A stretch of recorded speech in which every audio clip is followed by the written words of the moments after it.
I call the member for Warringah. Thank you, Madam Deputy Speaker. And I move the second reading amendment as circulated in my name. So I rise to speak on the Electoral Reforms Bill. To say that this is a sad day for Australian democracy is an understatement, and I can only say shame, shame, shame on every member of Labor and the coalition that is going to support this legislation.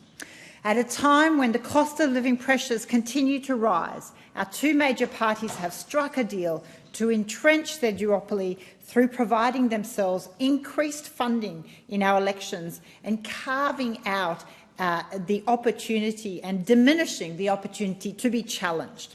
This bill, and it appears to have the coalition support, is highly beneficial to major parties and smacks of a dirty deal designed to cement their duopoly.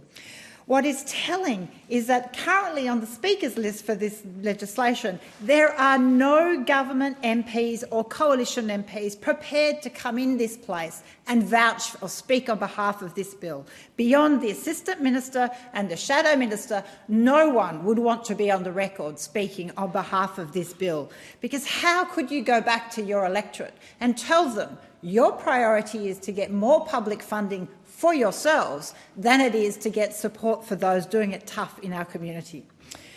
What's clear in the process of this is a complete bad faith manoeuvre by the government and the coalition. This bill should not be rushed through the House. It requires proper consideration of the consequences and the effect it will have. It's a major piece of electoral reform, and it is likely to have long ongoing issues.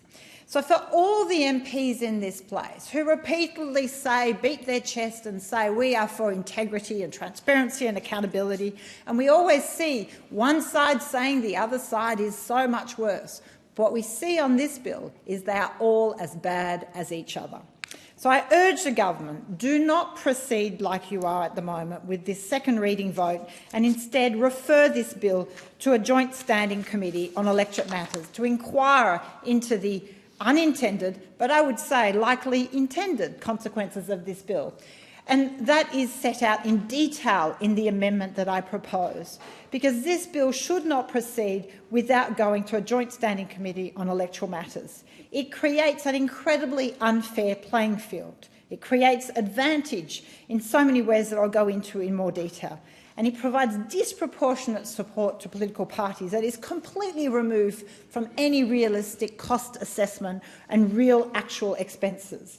The Australian people deserve an assessment of realistic administrative compliance costs. This should be done. It should be a direct correlation with what is proposed to come out of the public purse and go into political party coffers. And at a time right now where cost of living pressures are so serious, it is just staggering, the hubris and the audacity of the political parties in putting this forward.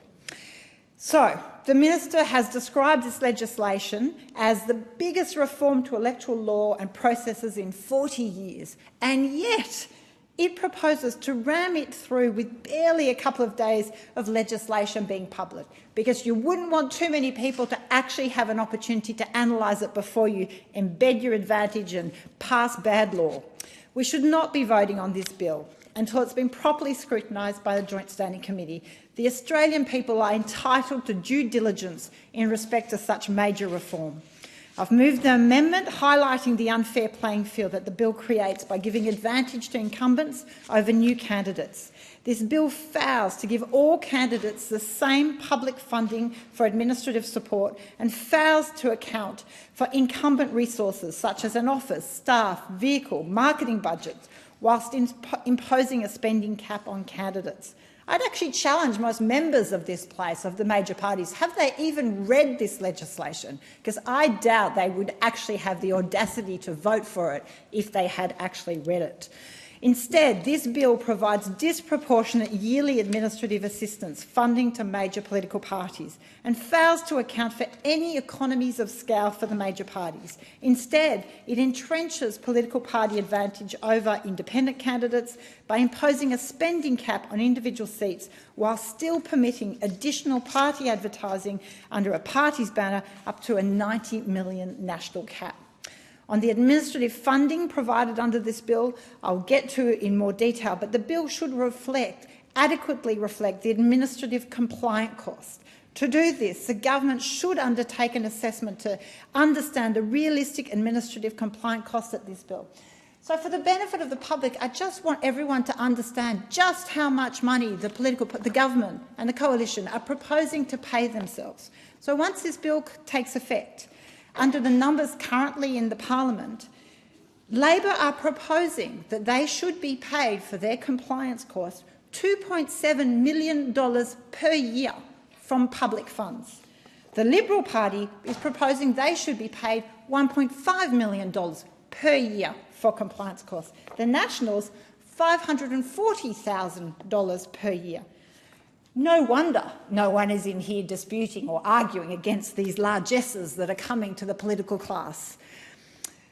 So, the process around this bill. There is nothing that has been authentic or in good faith. The government has rushed the bill through the House, is proposing to do so with very little consultation, such a short period of time of actual visibility on the bill. There was no exposure draft provided and no active engagement from the government with the crossbench or even the public. The government's proposing to debate a large and significant reform to electoral rules within only 1 day. It's not only poor practice, it is bad faith governance. Reform is desperately needed to political donations, and while some measures in this bill will strengthen the system and have been argued for many years by many people in this place, they are completely overshadowed by the just bad faith actions that the government is undertaking and elements of this bill.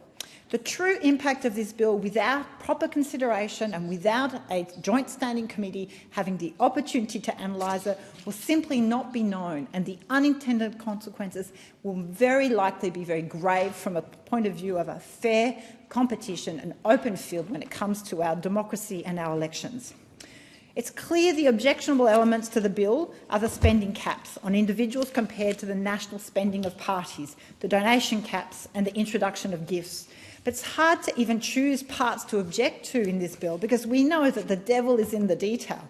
And we've had little over 24 hours with this bill, which is over 220 pages long, with an explanatory memorandum that doesn't even provide enough detail on the context and the reasoning of these specific changes.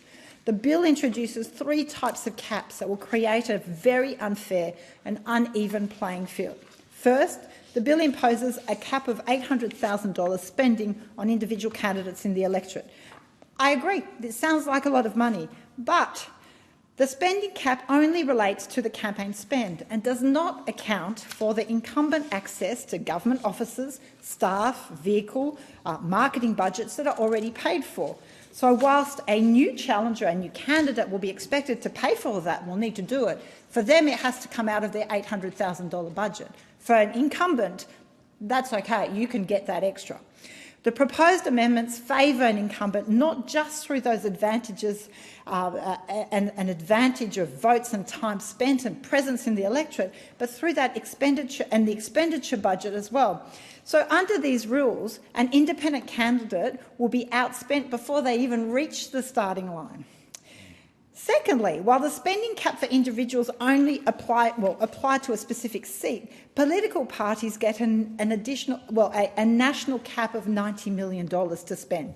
So this means that they will allocate their resources and advertising under that national party cap. It's clear that they are not going to allocate the full 800,000 to 151 seats in an election. They will pick and choose which seats they think are winnable, which one might be safe, which one might be marginal. And then they will just blanket that electorate with additional advertising under that national cap. So what we can see, a challenger limited to 800,000, but a national party a political party candidate will have that 800,000 cap plus any additional amount that can be used from that $90 million cap. And so it's clear there will not be even spend when it comes to political campaigns, and it will impact disproportionately marginal seats, especially if they are trying to fend off a challenger. Now, we know the major parties already run national television brand campaigns that have mass reach to voters across all electorates. They run centralised campaign offices, databases, infrastructure that an independent taking on a major party candidate must set up from scratch. And so there is just no accounting for that. On top of that, a major party candidate will be able to channel up to 800,000 into seats which they want to win or which are under threat, bombarding them with social media, billboards, leaflets, and they've all been designed by head office to stamp out the voice of a challenger. And then when we look at the donation cap of $20,000, it's clearly unfair because it's likely to further limit democratic participation and unfairly impacts on an individual candidate compared to existing legacy parties who can transfer over their war chest accumulated through its nominated entity provisions. No one has disputed that there is something wrong when our elections have someone like Clive Palmer putting north of $100 million into an election. But there is something also very wrong when established political parties can just transfer over their war chest accumulated with dark money that hasn't been disclosed, and then they try and come into this place and say, oh, but everybody should be limited to a cap of $20,000 donations.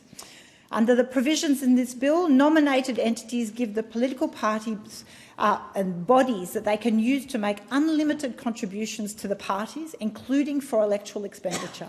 And while each registered party is limited to one nominated entity, many parties are actually composed of several registered parties, each of which can access funds from a different nominated entity.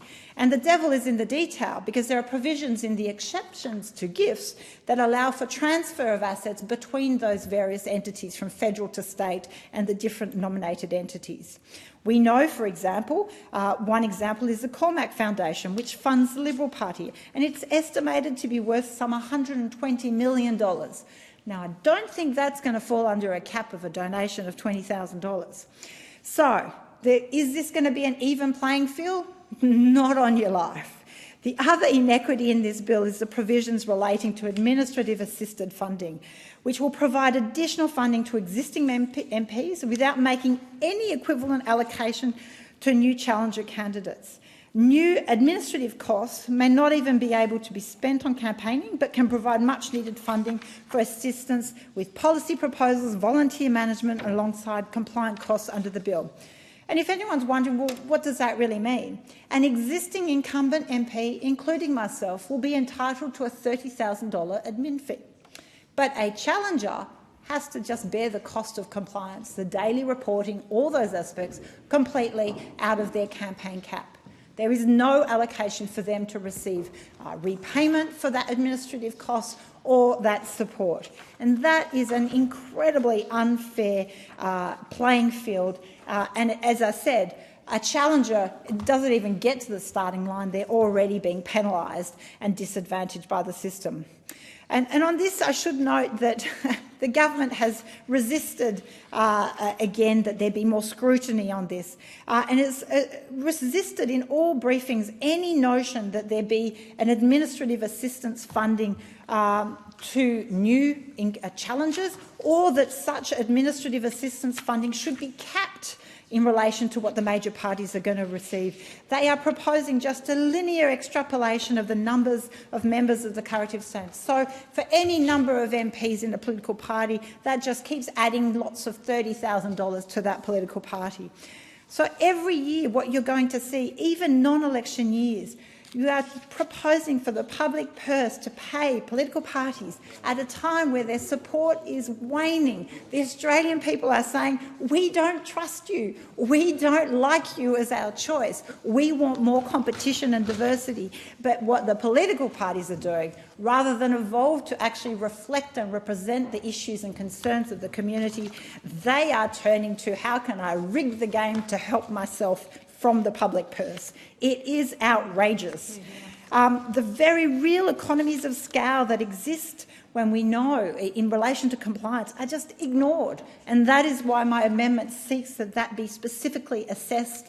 I mean, you know, you have to forgive the cynicism, but at a time where Australians are struggling under cost of living pressures, the hubris of the major parties to come in here asking for this gross imbalance of payment is just staggering. And so there simply is not enough time to say all the things that are wrong with this bill.